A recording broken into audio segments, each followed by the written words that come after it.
HMTV ప్రేక్షకులకు నమస్కారం. దివ్యధామం కార్యక్రమానికి స్వాగతం. ఇప్పుడు మనం కుక్కట్పల్లిలోని చిత్తారమ్మ తల్లి దేవస్థానంలో ఉన్నాం. ఈ ఆలయం యొక్క ప్రాముఖ్యత గురించి తెలుసుకుందాం, పదండి.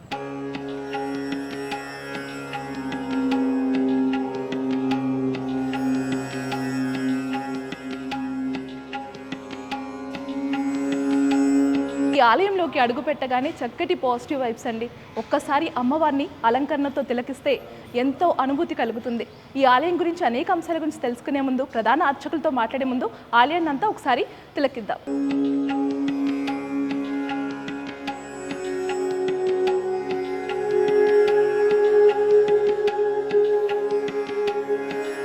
ఈ ఆలయం గురించి అనేక విషయాలు తెలియచేయడానికి మనతో పాటు ప్రధాన అర్చకులు ఉన్నారు. వారితో మాట్లాడే ప్రయత్నం చేద్దాం. నమస్కారం గురుగారు. గురుగారు, ఈ ఆలయం యొక్క పురాతన కథ గురించి తెలియచేస్తారా? ఖచ్చితంగా. శ్రీమాత్రే నమః. యా దేవీ మధుగైడభ ప్రశమని, యా మాహిషోన్మూలిని, యా ధూమ్రే క్షణచండముండదమని, యా రక్తబీజాశిని, యా శుంభాది నిశుంభదైత్యశమని, యా సిద్ధలక్ష్మీః సా చండీ నవకోటిశక్తిరహిత మాంపాదు విశ్వేశ్వరి. శ్రీమాత్రే నమః. శ్రీ చిత్తారమ్మ అమ్మవారిగా ఈ యొక్క అమ్మవారి నామధేయం. అమ్మవారు నిజాం కాలం నాటి నుంచి కూడా అమ్మవారి ఇక్కడ వెలిసి ఉన్నారు. పూర్వం ఈ ఆలయం నిజాం కాలం నాటి నుంచి అమ్మవారి ఇక్కడ వెలిసి ఉన్నప్పటికీ కూడా ఒక పెద్దావిడికి అమ్మవారు ఆవాహించి పూనకంలాగా వచ్చి కరకబట్ల అనే గ్రామంలో నేను వేయించేసి ఉన్నాను, మీరు ఇక్కడికి వచ్చి నన్ను తీసుకొచ్చి కుకట్పల్లి గ్రామంలో ప్రతిష్ఠించిన భక్తులందరికీ కూడా మేలు జరుగుతుంది, శుభం జరుగుతుందని తెలిపడం జరిగింది. అమ్మవారు ఆ ప్రత్యక్ష నిదర్శనాన్ని తీసుకుని భక్తులందరూ కూడా కనకబట్ల గ్రామం వెళ్ళి అమ్మవారిని తీసుకుని వచ్చి ఇక్కడ ప్రతిష్ఠించడం జరిగింది. ఆ ప్రతిష్ఠించినప్పటి నుంచి ఈ కుకట్పల్లి గ్రామంలో భక్తుల కోరిన కోరికలన్నీ కూడా ఆ అమ్మవారు చక్కగా నెరవేరుస్తూ అందరినీ కూడా సిరి సంపదలతో ఆయురారోగ్య ఐశ్వర్యాలతో అమ్మవారు అనుగ్రహిస్తూ ఉన్నారు. ఇప్పటి వరకు ఈ యొక్క ఆలయంలో ప్రతి సంవత్సరంలో కూడా విశేష కార్యక్రమాలు జరుగుతూ ఉంటాయి. ఆషాఢ మాసంలో 3వ ఆదివారం నాడు అమ్మవారికి విశేషంగా బోనాలు జరుగుతూ ఉంటాయి. అదేవిధంగా శ్రావణ మాసంలో 3వ శుక్రవారం రోజున, అంటే పౌర్ణమి తర్వాత వచ్చే శుక్రవారం రోజున అమ్మవారికి విశేషంగా గాజుల అలంకారం చేయడం జరుగుతుంది. అదేవిధంగా దేవీ నవరాత్రి ఉత్సవాలు ప్రతి సంవత్సరం కూడా చాలా, దసరా నవరాత్రి ఉత్సవాలన్నీ కూడా అమ్మవారికి చాలా విశేషంగా జరుగుతూ ఉంటాయి.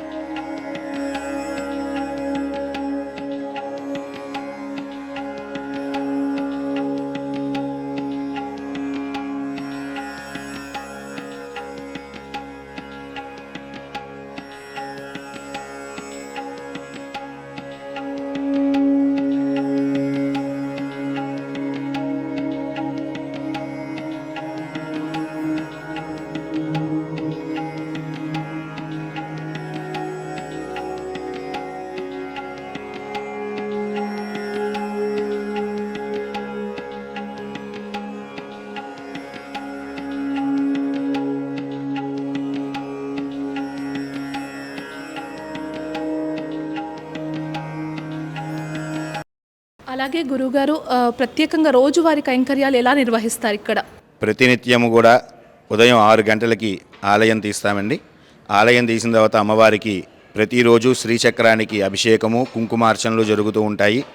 అదేవిధంగా ప్రతి ఆదివారం కూడా అమ్మవారికి విశేషంగా భక్తులు వస్తూ ఉంటారు. ఆ విశేష రోజుల్లో ప్రతి ఆదివారం కూడా అమ్మవారికి బలిహరణలు అనేవి జరుగుతూ ఉంటాయి. గ్రామంలో ఉన్నటువంటి భక్తులు అందరూ కూడా ప్రతి ఆదివారం వచ్చి, గ్రామ పెద్దలు కానివ్వండి, గ్రామంలో ఉన్నటువంటి భక్తులు కానీ ప్రతి ఆదివారం వచ్చి అమ్మవారిని దర్శించుకుని సేవించుకుంటూ ఉంటారు. గురుగారు, ఈ ఆలయము అంటే మన హిందూ ఆలయాలతో పోలిస్తే ఈ ఆలయం యొక్క డిఫరెన్స్ ఏమైనా ఉంటుందా అండి? అంటే పూజా విధానాల్లో వాటిల్లో? పూజా విధానాల్లో అమ్మవారికి చేసే సేవ అన్ని రకాలుగానే ఒకటే ఉంటుందమ్మా.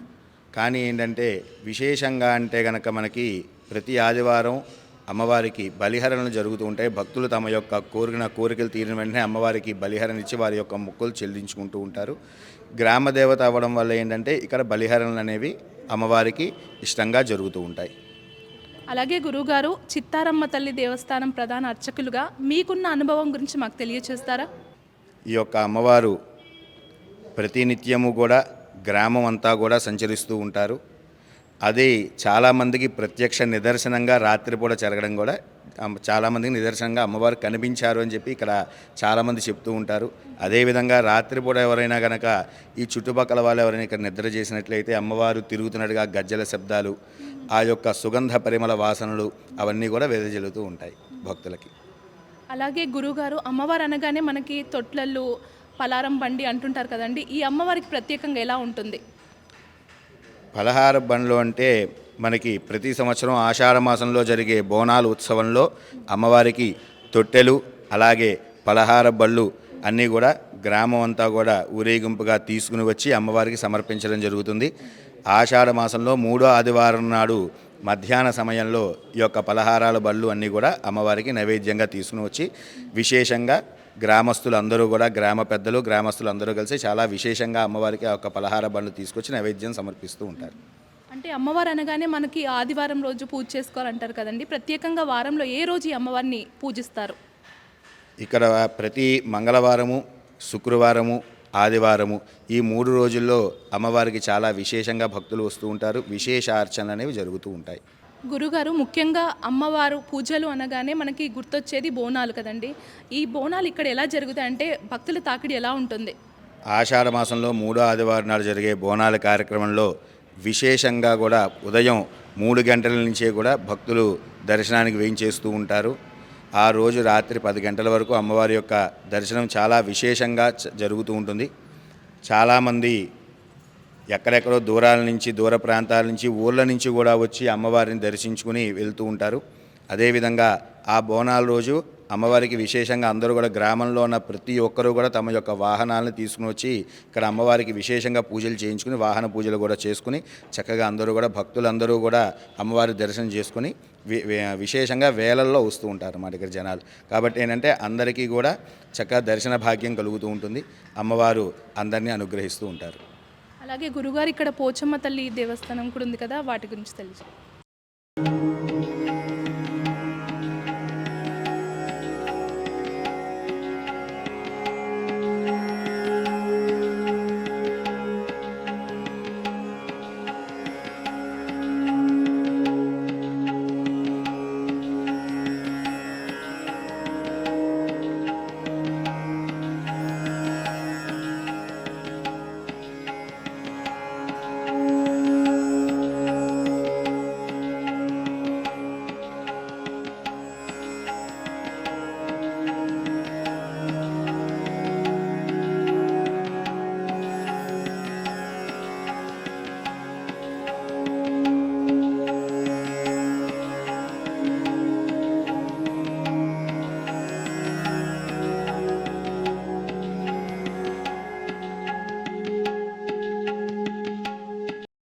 గురుగారు, ఈ పోచమ్మ తల్లి యొక్క ప్రత్యేకత ఏంటి, దాని చరిత్ర గురించి తెలియచేస్తారా? శ్రీ చిత్తారమ్మ అమ్మవారి ఆలయంలో పోచమ్మ అమ్మవారు అమ్మవారి యొక్క సోదరిగా ఇక్కడ వేంచేసి ఉన్నారు. ఈ గ్రామంలో గ్రామ రక్షణ కోసం ఈ యొక్క అమ్మవారిని ఇక్కడ విశేషంగా ప్రతిష్ఠించడం జరిగింది. పోచమ్మ, గాలిపోచమ్మ అని చెప్పి 2 ఆలయాలు ఉన్నాయి. ఈ 2 ఆలయాలు కూడా ఈ యొక్క చిత్తారమ్మ ఆలయం లోపలే ఉంటాయి. ఈ 2 కూడా అమ్మవారి యొక్క సోదరినిలుగా తీసుకొచ్చి అమ్మవారిని ఇక్కడ ప్రతిష్ఠించి ఈ యొక్క గ్రామ సంరక్షణ కోసం ఈ యొక్క ఆలయంలో వేయించేసి ఉంచారు.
గురువుగారు, గాలిపోచమ్మ అమ్మవారి వెనుక ఒక ప్రత్యేకమైన కథ ఉంది అని విన్నాను కదండి. ఆ కథ ఏంటో మాకు తెలియచేస్తారా? ఖచ్చితంగా అమ్మ. ఈ యొక్క గాలిపోచమ్మ అమ్మవారు చాలా కాలం క్రితం కలరా అనేటువంటి ఒక మహమ్మారి ఊరిలో గ్రామస్తులందరినీ కూడా భయపెడుతూ ఉంటే ఈ యొక్క అమ్మవారిని శ్రీ చిత్తారమ్మ అమ్మవారి ఆలయంలో ప్రతిష్ఠించి ఇటువంటి కలరా వ్యాధి ఎవరికి కూడా సోకకుండా ఈ గ్రామంలో ఈ యొక్క ఆలయంలో ఈ యొక్క గాలిపోచమ్మ అమ్మవారిని విశేషంగా ప్రతిష్ఠించడం జరిగింది. ఆ రోజు నుంచి ఈ ఊరిలో ఎవరికి కూడా ఎటువంటి అనారోగ్య సమస్యలు లేకుండా ఏదైనా చిన్న చితగా ఇబ్బందులు ఉన్నా కూడా చక్కగా వచ్చి అమ్మవారి దగ్గర నమస్కారం చేసుకుని దీపారాధన చేసుకోవడం వల్ల ఆ యొక్క ఆరోగ్య సమస్యలన్నీ కూడా తీరుతున్నాయి. అదేవిధంగా చాలా సంవత్సరాల క్రితం నుంచి ఉన్నటువంటి అనేక విశేషమైన రోగాలు ఎవరికైనా ఉన్నా కూడా ఈ యొక్క అమ్మవారి దర్శనం చేసుకోవడం వల్ల ఆ యొక్క దోషాలన్నీ కూడా పోయి వారు పరిపూర్ణమైనటువంటి ఆరోగ్యాన్ని పొందుతూ వస్తున్నారు. గురువుగారు, ఇప్పుడు మనం చిత్తారమ్మ తల్లి, పోచమ్మ తల్లి, అలాగే గాలి పోచమ్మ తల్లి గురించి తెలుసుకున్నాం కదండి. అంటే ఈ అమ్మవార్ల వరకు వచ్చేసరికి ఉపవాసాలు ఏమైనా పాటించడం లాంటిది ఉంటుందా అండి? ఇక్కడ భక్తులు ఉపవాసాలు అంటూ ప్రత్యేకంగా ఏముండవమ్మా. ఎవరైనా భక్తులు ఏదైనా ఒక కోరిక కోరుకుని అమ్మవారికి ముడిపి కట్టినట్టయితే ఆ యొక్క ముడుపు ద్వారా అమ్మవారు వారి యొక్క కోరికలను తీర్చడం జరుగుతుంది. తర్వాత ఆ కోరికలు తీరిన తర్వాత వాళ్ళ స్తోమతని బట్టి, శక్తి సంపదను బట్టి అమ్మవారికి నైవేద్యాలవి తీసుకొచ్చి అమ్మవారికి సమర్పించి వారి యొక్క కోరికలు నెరవేర్చుకుంటూ ఉంటారు. ప్రత్యేకించి అమ్మవారికి ఉపవాసం అంటూ ఏముండదు. అమ్మవారికి ఇష్టమైన రోజుల్లో అందరూ కూడా వారి వారి శక్తి కొలది అమ్మవారికి పువ్వులు, పండ్లు ఇత్యాది నైవేద్యాలన్నీ కూడా తీసుకొచ్చి పిండి వంటలు అమ్మవారికి నైవేద్యం ఇస్తూ ఉంటారు. గురుగారు, ముడుపు అన్నారు కదండి. నా వరకు వచ్చేసరికి ముడుపు అంటే నాకు ప్రత్యేకంగా దాని గురించి తెలియదు. ఒకసారి అదేంటో చెప్తారా అండి వివరంగా? ముడుపు అంటే అమ్మవారికి మనం ఏదైనా ఒక కోరిక కోరుకుని ఒక ఎరుపు రంగు జాకెట్ పీసులో ఒక కొబ్బరికాయ, కొంచెం నవధాన్యాలు వేసి అమ్మవారి పాదాలకు తగిలించి ఆ యొక్క కోరిక వాళ్ళ మనసులో చెప్పుకొని అమ్మవారి పాదాలు తగిలించి దాన్ని ఆలయంలో కట్టడం జరుగుతుంది. దీనినే ముడుపు అంటారు. ఇది కట్టిన తర్వాత వాళ్ళు కోరిన కోరిక తీరిన వెంటనే అమ్మవారి దగ్గరికి మరలా వాళ్ళు వచ్చి దర్శనం చేసుకుని అమ్మవారికి వారికి తోచినట్టుగా చీర, పువ్వులు, పండ్లు, పలహారాలు ఇటువంటి నైవేద్యాలు ఇవ్వడం జరుగుతుంది. దీనినే ముడుపు అంటాం.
గురుగారు, అమ్మవారి ఆలయం అంటే ముఖ్యంగా గ్రామదేవత ఆలయం అంటే పొలిమేర దగ్గర ఉంటుంది కదండి.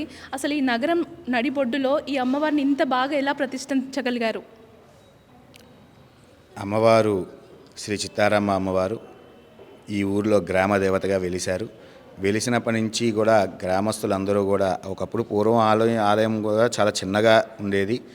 భక్తులు కూడా విశేషంగా రావడం, తర్వాత ఆలయాన్ని నిదానంగా దాన్ని డెవలప్ చేసుకుంటూ వచ్చారు. కొన్ని సంవత్సరాల తర్వాత మన స్థానిక ఎమ్మెల్యే గారు మాధవరం కృష్ణారావు గారు పూనుకుని ఈ యొక్క ఆలయాన్ని చాలా విశేషంగా పెద్దదిగా పెంచి మరలా అమ్మవారిని పునఃప్రతిష్ఠ చేసి అమ్మవారికి పూజలు అందిస్తూ వస్తున్నారు. ఇక్కడ అమ్మవారికి ఆదాయ నిమిత్తం గుడి యొక్క ప్రాంగణంలో విశేషంగా షాపులు వేసి అమ్మవారికి ఆదాయం ఇస్తున్నారు. అదేవిధంగా ఈ మధ్యకాలంలో అమ్మవారికి భక్తుల సౌకర్యం కోసం అమ్మవారి స్థలంలోనే విశేషంగా ఒక మన వివాహాలు చేసుకోవడానికి ఫంక్షన్ హాల్ లాంటిది ఒకటి ఏర్పాటు చేశారు భక్తులకి.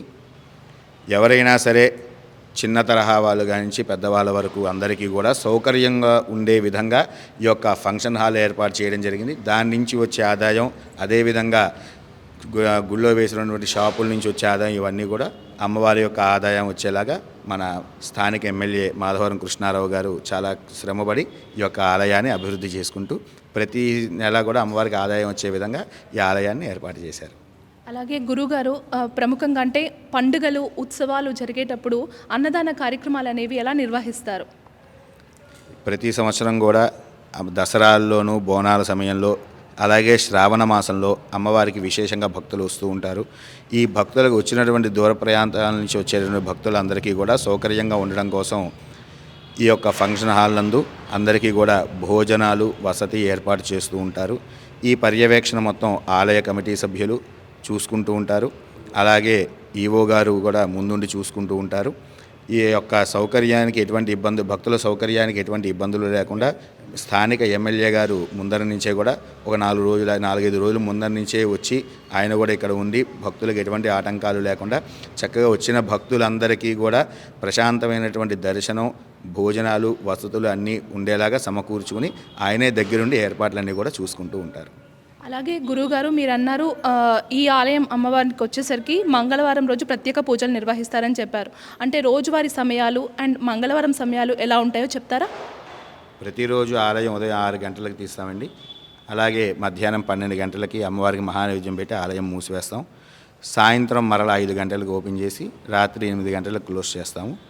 మంగళవారం, శుక్రవారాలు మాత్రం ఉదయం 5:30కి ఆలయం తీస్తాము.